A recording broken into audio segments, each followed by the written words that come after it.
Hello दोस्तों, नमस्कार। आप सभी का स्वागत है शिक्षा स्पोर्ट के शानदार प्लेटफॉर्म पर। जैसा आप सभी को पता है, हम यूपीपीसीएस का इंटरव्यूज लगातार कवर कर रहे हैं।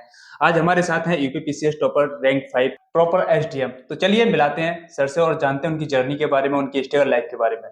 तो सर, पहले तो आपको बहुत बहुत बधाई। Thank you. एंड स्वागत है हमारे यूट्यूब चैनल पे। Thank you. तो सर, थोड़ा अपने बारे में बताइए, थोड़ा कुछ। तो मैं आपके व्यूवर्स को अपना एक ब्रीफ इंट्रोडक्शन दे देता हूँ। हम्म। मेरा नाम मनोज कुमार भारती है। मैं डिस्ट्रिक्ट बहराइच से आता हूँ और मेरी प्रारंभिक शिक्षा बहराइच से हुई है। उसके बाद मैंने अपना ग्रेजुएशन मैकेनिकल इंजीनियरिंग में अजय कुमार गर्ग इंजीनियरिंग कॉलेज गाजियाबाद से किया है।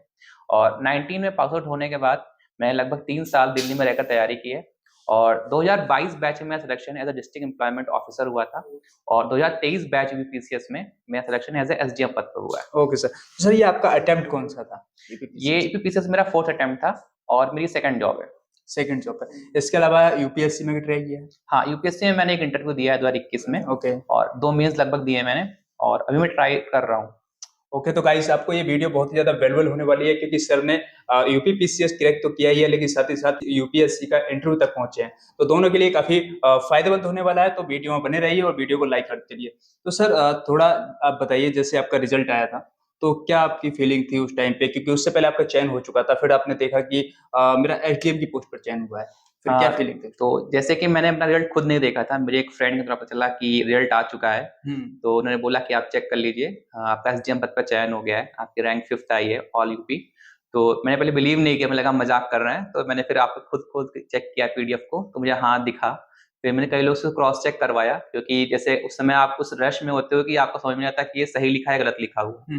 कभी क्या रोल नंबर गलत पढ़ लेते हो आप। तो मैं इससे बचने के लिए कई दोस्तों को दिखाया पहले कि हाँ ये आपका नाम है या नहीं है। तो फिर जब कंफर्म हो गया, तो फिर हाँ एक खुशी तो होती है कि हाँ स्टेट सबसे बड़ा एग्जाम है, आपने क्रैक कर लिया और आप एसडीएम बनने वाले हो, एक मिलियंस ऑफ मार्क्स को आप सर्व करने वाले हो। राइट।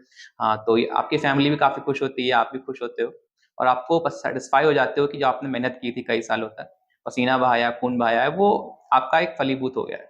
ओके। जैसे रिजल्ट शाम के टाइम आता है, तो उस टाइम पे आप कहाँ थे? घर पे थे या ऑफिस में थे या फिर कहीं दोस्तों के पास थे? मैं इस समय चुनाव की मीटिंग चल रही थी, तो मैं उसको खत्म करने के बाद लेट नाइट में घर पे आराम करके लगभग सो रहा था मैं। तो मुझे दोस्त का कॉल आया था कि आपका सिलेक्शन हो चुका है। तो उसके बाद मैंने चेक किया रिजल्ट अपना। अच्छा, तो उस टाइम पे फैमिली का क्या रिएक्शन था, थोड़ा बताइए। तो ऑब्वियस बात, फैमिली आपकी बहुत खुश होती है, क्योंकि ये ड्रीम जॉब होती है मिलियंस ऑफ पीपल की। तो घर वाले काफी खुश थे, कि पिताजी काफी खुश थे। लोगों को पहले बिलीव नहीं होता है कि इनका बेटा बन गया है, ठीक है। तो उसके बाद बिलीव करना ही काफी मुश्किल होता है। तो लेकिन पूरी फैमिली काफी खुश थी, फ्रेंड्स काफी खुश थे, जो बहुत सारे आपको जानने वाले या चाहने वाले होते हैं वो भी काफी खुश थे। तो ये एक मिक्स फीलिंग होती है कि आपने जो इतना एफर्ट डाला है किसी चीज के लिए, वो आपका रिजल्ट दे के गया आपके लिए कि नहीं। अच्छा, उस नाइट को आप सो पाए थे कि नहीं, या फोन कॉल कॉल अटेंड वगैरह ही करते रह गए थे? नहीं, देखिए मैं तो काफी चिल आदमी हूँ, मैं तो सो जाता, लेकिन इतनी सारी कॉल्स आ गई थी बैक टू बैक, वो आपको सोने नहीं देती हैं। और रात भर लगभग 3 या 4 बजे तक कॉल लगातार चल रही थी।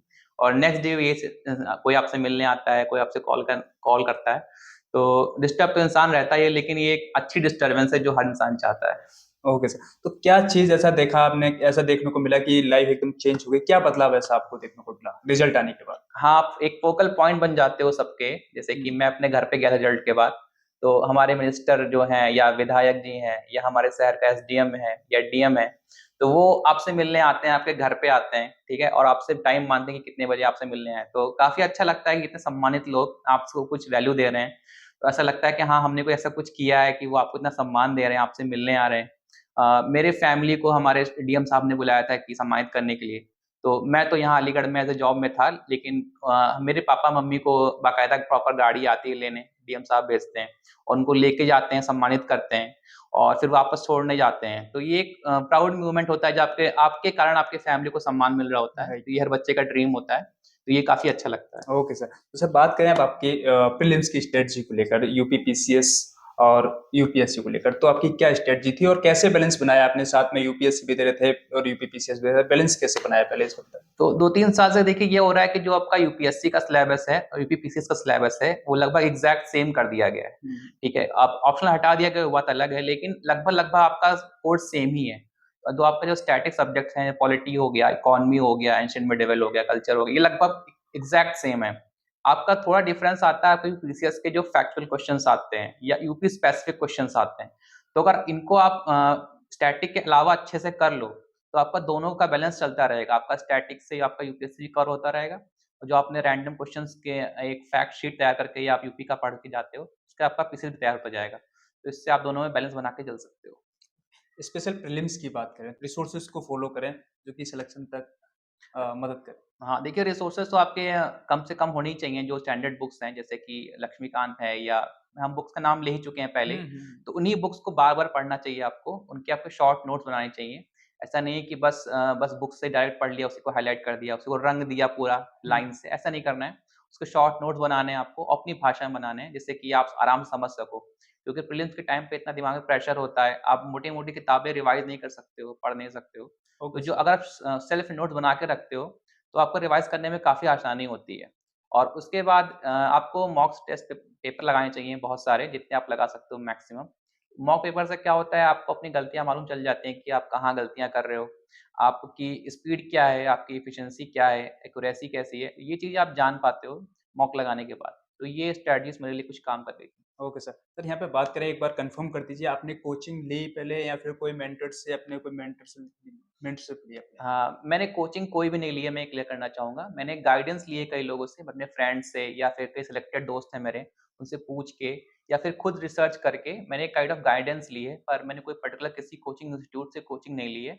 और ज़्यादातर मेरा सेल्फ स्टडी पे ज़्यादा फ़ोकस रहा है कि कोचिंग नहीं करनी है, क्योंकि कोचिंग वाले अच्छा तो करते हैं, लेकिन वो टाइम बहुत लेते हैं। वो उनको सबको लेके चलना होता है, कुछ कमज़ोर बच्चे होते हैं, कुछ तेज़ बच्चे होते हैं। तो वो ऐसी पेस मेंटेन करके चलते हैं कि दोनों को दिक्कत ना हो। लेकिन आपको अगर स्पीड से चलना है या तेज़ चलना है, तो आपको सेल्फ स्टडी आपके लिए बेटर रहती है। सर अब यहाँ से बात करते हैं मेंस की स्ट्रेटजी को लेकर, तो जीएस 1 और जीएस 2 के लिए आप बताइए क्या-क्या रिसोर्सेज़ आपने फॉलो किए थे? तो जैसे जीएस 1 और जीएस 2 आपने बोला, तो जीएस 1 और 2 में आपका ये हिस्ट्री, आपका ज्योग्राफी हुँ, और हुँ, पॉलिटी यही सब आता है। हुँ, तो जैसे हमने डिस्कस किया कि जो स्टैंडर्ड बुक्स हैं, देखिए बुक आपकी हमेशा वही सेम ही रहती हुँ, है, चाहे हुँ, प्रीलिम्स हो या मेंस हो। मेन आपका आता है आंसर राइटिंग का मेंस में। हुँ, तो हुँ, जितना भी आप उसपे आंसर राइटिंग कर पाओ, उन सब्जेक्ट्स पे, उन क्वेश्चन्स को लिख पाओ, मैक्सिमम नंबर ऑफ क्वेश्चन्स, आप पीवाईक्यू निकाल लीजिए या किसी कोचिंग की आप टेस्ट सीरीज़ ले लीजिए, और उसको जितना आप लिखते जाएँगे, उतना आपका आपकी राइटिंग अच्छी होती जाएगी, आपको लिखने का तरीका आपका सही होता जाएगा, और धीरे-धीरे आप ग्रो करते जाओगे और ऐसा आंसर लिख पाओगे जिससे आपको नंबर मिल सकते हैं। Okay sir. यहीं पे बात करें सर आंसर राइटिंग को लेकर, तो बहुत सारे एस्पिरेंट कन्फ्यूज़ रहते हैं कि आंसर राइटिंग करें तो कब से स्टार्ट कर देनी चाहिए, प्रीलिम्स से पहले, प्रीलिम्स के बाद या फिर कब से? एक अच्छा आंसर राइटिंग लिखने के लिए क्या करना चाहिए? तो मेरे हिसाब से आंसर राइटिंग की 2 स्टेज होती हैं। एक आपकी जो शुरुआत की प्रिपरेशन होती है, जिसमें आप प्रीलिम्स और मेंस कंबाइंड स्टडी कर रहे होते हो, तो वहाँ पर आपको आंसर राइटिंग की प्रैक्टिस करनी चाहिए। फिर आपका जब प्रीलिम्स आने वाला होता है, तो 2-3 महीने पहले आपको आंसर राइटिंग छोड़ देनी होती है कि इस समय आंसर राइटिंग नहीं करनी है, इस समय सिर्फ प्रीलिम्स पे फोकस करना है। तो जैसे ही आपका प्रीलिम्स हो जाए और आपको लग रहा है कि हाँ, मेरा हो सकता है, कोई पॉसिबिलिटी है, तो उसके बाद प्रीलिम्स और मेंस के बीच में जो 3 या 4 महीने का गैप होता है मोटा-मोटा, उसमें भी आपको अच्छे से आंसर राइटिंग करनी चाहिए।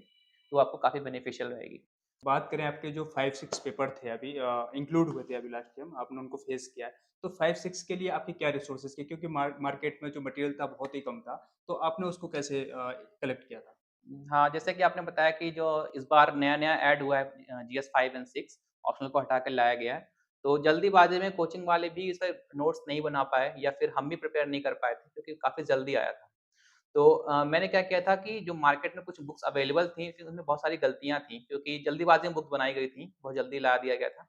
तो वो जो आपकी बुक्स थी, वो फुल प्रूफ नहीं थी। तो मैंने बुक्स को उठाया, उसमें गलतियाँ बहुत सारी थी। तो मेरा मेन फ़ोकस यही था कि जो थ्योरीज़ हैं, मैं बुक से पढ़ लूँ, लेकिन जो फैक्ट्स या डेटा है, मैं गूगल पे सर्च करके या यूट्यूब से देख के या कोई चैनल टेलीग्राम पे कोई पढ़ा रहा है या कोई वीडियो पढ़ा है, तो ऐसे मतलब एक कंबाइंड स्टडी करने की कोशिश की।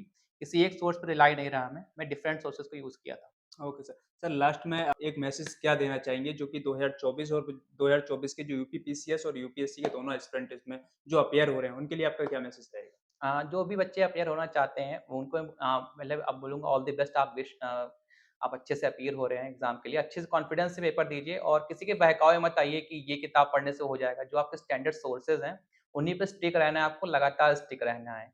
जैसे कि एक कहावत है कि आपको अपनी प्रोसेस पे ट्रस्ट करना पड़ेगा, तो आपको लगातार 1 डेढ़ साल, 2 साल, 3 साल उसी चीज़ को सेम पढ़ना है, रिवाइज़ करना है और ज़्यादा सोर्सेज़ के पीछे भागना नहीं है कि ये किताब पढ़ लें, ये रंगीन किताब मिल रही है या किसी ने और नोट्स दे दिए, ये पढ़ लो।